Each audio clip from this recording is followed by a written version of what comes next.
আসসালামু আলাইকুম। আমি মাহফুজা কিচেন থেকে সিজলিং ডিশের রেসিপি নিয়ে এসেছি আপনাদের জন্য। আমি এখানে সিজলিংয়ের জন্য 300 গ্রাম বিফ নিয়েছি।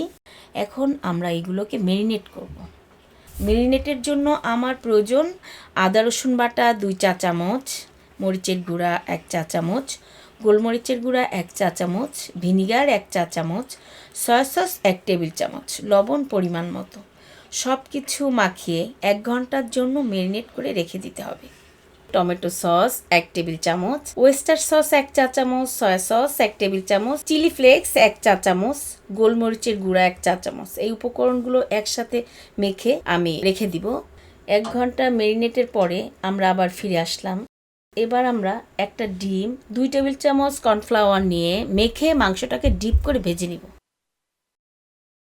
3 রকমের ক্যাপসিকাম নিয়েছি, গাজর, কাঁচামরিচ, রসুন কুচি, পেঁয়াজের পাতা কুচি, গোলমরিচ, চিলি ফ্লেক্স, সিজলিংয়ের জন্য পেঁয়াজ। আমি প্যানে বাটার নিয়েছি এবং একে একে সব উপকরণগুলো এখানে ঢেলে দিয়ে হালকাভাবে নেড়েচেড়ে ভেজে নিব। এবার বিফগুলো ঢেলে দিব।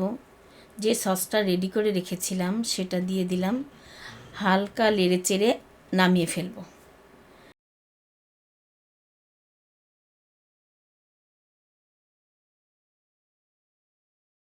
এখন সিজলিং ডিশটা গরম করে নিব।